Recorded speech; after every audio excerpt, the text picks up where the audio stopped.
Thor The Dark World was mostly known for it being the worst movie in the MCU, but almost 10 years old now, you gotta wonder, is it really that bad? Looking back on it, a lot of great things happen in this movie, like when Heimdall single-handedly takes down an enemy ship.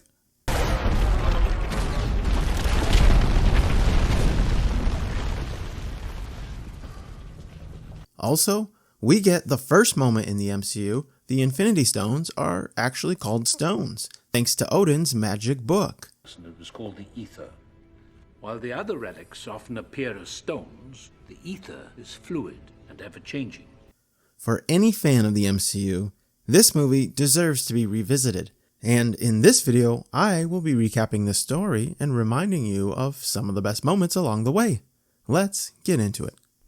The movie opens with Odin introducing us to an ancient race called the Dark Elves.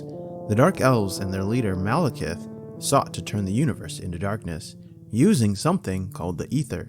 Of course, later on, we learn the Ether is the Reality Stone. Odin's ancestors were able to defeat the Elves.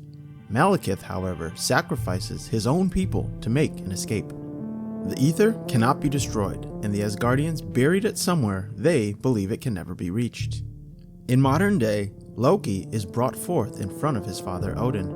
He is being imprisoned for trying to take over Earth, the events that happened in the Avengers movie. Thor continues to work to bring peace to the Nine Realms. He secures Vanaheim along with Lady Sif and the Warriors 3. When he returns to Asgard, his father notes that he is proud of him. The realms are at peace and Asgard is prospering, but Odin recognizes Thor misses Jane. Thor shows his content, but his heart is clearly in another place. On Earth, Darcy interrupts Jane on a date to notify her of something very unusual happening. Jane explores the occurrence and is mystified. While looking deeper into it, she is called to by the Ether. It warps her to its location. The Ether infects Jane and it is now inside of her. Jane returns and Malekith and the Dark Elves are awakened by the Ether's presence. Heimdall informs Thor he cannot see her. Thor is concerned and he returns to Earth to find Jane. The two reconnect after a long absence. While being confronted by police, the Ether lets out a burst of energy. Thor brings Jane back to Asgard to figure out what is wrong with her. Odin recognizes the Ether that is inside of her. He tells them about the Dark Elves and their quest to turn the universe into darkness. Odin mentions the Ether is part of ancient relics that predate the universe. He says the others appear as stones, while the Ether is an ever-changing fluid. Malekith implants an elite soldier in the Asgardian dungeons. He is able to break through the prison and begins releasing the prisoners. He begins to take Asgard from the inside. Heimdall sees the elves' ships approaching. He takes one down single-handedly, but more ships arrive for an attack on Asgard. Asgard enables a shield around the central palace, but it is destroyed by the elite Dark Elf. Malekith breaks through and makes his way to Jane. Frigga uses her magic and fighting skills to fight Malekith, but his elite soldier shows up and kills Frigga. Thor shows up seconds too late. He fights off Malekith and the elves, but cannot save his mother. After her funeral, Thor and Odin disagree about what to do next. Odin wants to keep Jane on Asgard where he believes it is safest, but Thor wants to take her away from Asgard. Thor comes up with a plan to get her off Asgard. He recruits Loki from prison because Loki knows a secret way to get off Asgard.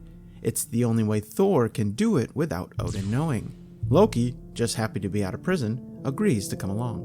Loki takes Thor and Jane through a secret portal and they go to the Dark Elves' homeworld.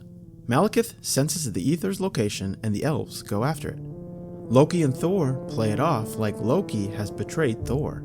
He pretends to cut off Thor's hand and gives up Jane to Malekith. While Thor is downed, Malekith takes the Ether from Jane. Loki unveils his magic and Thor calls his hammer and tries to destroy the Ether. But Thor didn't know the Ether cannot be destroyed. Malekith absorbs the Ether and he becomes all-powerful. He leaves to begin his attack. Thor and Loki try to fight off the elite Dark Elf soldier. They defeat him, but Loki appears to die. However, we see him later he has just faked his death. Thor and Jane make their way back to Earth. They meet up with Darcy and Eric Selvig. Selvig has been noticing the same events that Jane and Darcy have seen. He has worked out where the central location of the convergence, as they call it, will be. This is where Malekith plans to attack. Malekith shows up and Thor is there ready to fight. The two fight it out, portaling back and forth between multiple realms. Selvig has created a device that is meant to stabilize the event. Thor takes the device and uses it to defeat Malekith. He is able to separate the ether from Malekith and sends Malekith to his death. When it's all over, Thor returns to Asgard. While speaking with Odin, he renounces his desire to be king. He wishes to create his own path. Odin accepts this decision. While walking away, Loki reveals himself to have taken Odin's place. And in the post-credit scene, the ether is given to the Collector, where the Asgardians believe it will be safe. The end.